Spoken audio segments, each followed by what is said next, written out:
Money Vikings Collectibles, welcome back. Thank you very much for joining. Please check out truewealth.moneyvikings.com for all kinds of information on how to navigate this new world of investing and building wealth. And there's a lot of stuff on collectibles on there, as you know. And please, if you can, like and subscribe the channel. Trying to grow the channel and grow what we're doing.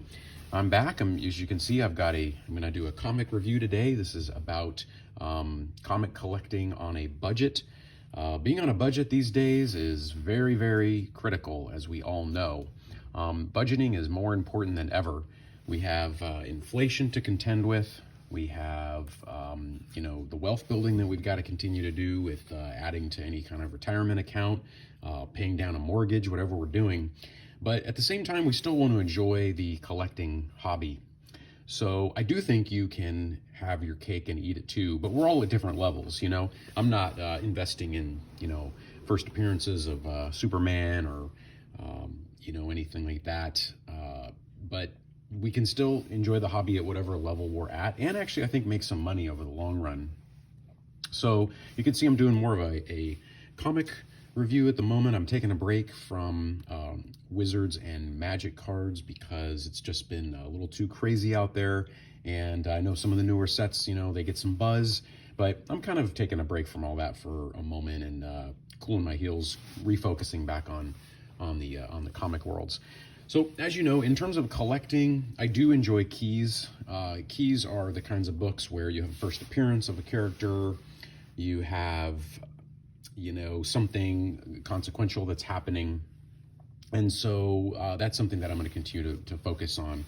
And so if you are, there's the higher end stuff, like, I'm putting out this Ultimate Fallout 9.4. As you can see, this is first appearance of Miles Morales. I really think this is a big part of this character is a big part of the future of the Spider-Man franchise, which is just always seems to be hot. And this one in particular, I think, is probably fair market valued at about $500. But at the moment, that might be out of our price range. So this would be on the high end, I would think. But definitely a key that's gonna go up in value. Along those same lines is Batman Adventures 12. This happens to be a 9.0. This is another one. You've got your first appearance of Harley Quinn here, so that's definitely a key, and that's why this is key.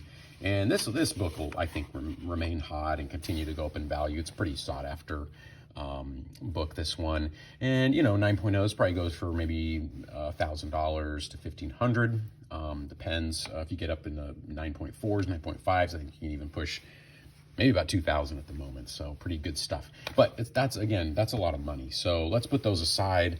Let's talk about some other books. So if you want to go, back to the 80s and 90s, you can of course do Amazing Spider-Man 316, first full cover appearance of Venom. This is going to get you in about the 300 range. This is a 9.4, so pretty good copy there. But you got the classic McFarlane energy and cover going on there. And sticking with the McFarlane theme, you have Incredible Hulk 340. This is only an 8.0, but that's okay. I'll take it. I had it as a kid. I used it as a kid. It's got a really cool Dungeons & Dragons advertisement on the back, which I think is epic. But this one, 8.0. It's probably about a $200 book, but can definitely go up. This one is more of an iconic thing because of the cover. The cover is quite iconic and well-renowned.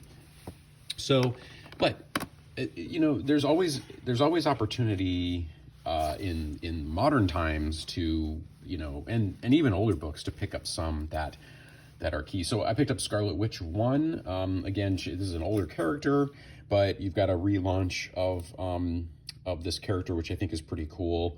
And it's I enjoy the storyline and I enjoy the character. So I think that might have some potential, but we'll see. Again, my first rule of thumb with anything with collecting is to enjoy the collectible itself, enjoy the artwork, enjoy the story, enjoy how it makes you feel. Maybe it makes you really, excited or pumped up or energized, whatever it is. I mean, I think that's the whole point of some of these comics.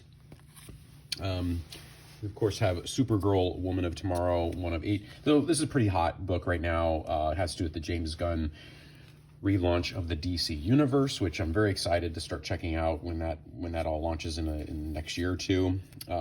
So supposed to be based on the new Supergirl is supposed to be based on this sort of storyline, and I think it has a lot of potential. So it's another one. Pick up at a pretty good price at the moment. That's a little bit of a spec thing, but again, if you enjoy the book and you enjoy the character, then really it doesn't matter. You know, you're just enjoying the collectible. We've got the relaunch of the new Wonder Woman that came out a little while ago, issue number 1. So again, this is one that I think has long-term potential, and I'm gonna hold on to it, and again enjoy the story. So the point is, you can collect these books at reasonable prices. You don't have to spend $500, $1,000, $2,000. Not a lot of folks, including I, have that laying around, and you're able to just spend that kind of money on comics. Be fun.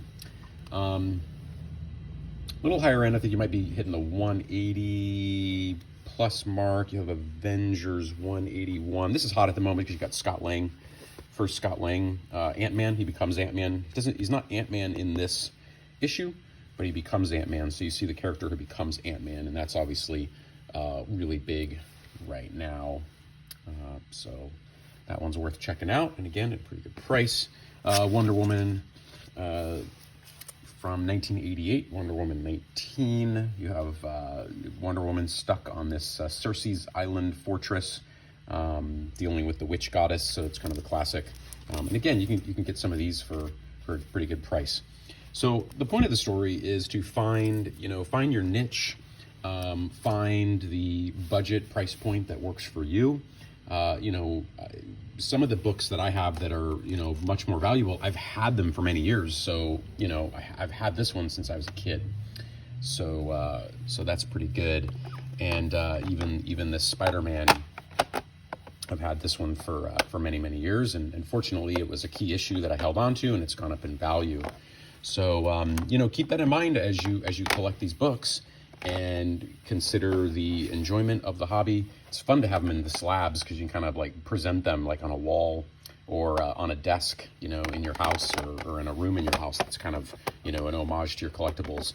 But not only is it fun, they could go up in value. So find your price point, find your budget, stay within budget, be rational about it. I wouldn't say, if you're going to chase any kind of trends or anything, make sure again that you really enjoy the actual artwork and the actual collectible. That's my rule of thumb, because you never know where these things will go.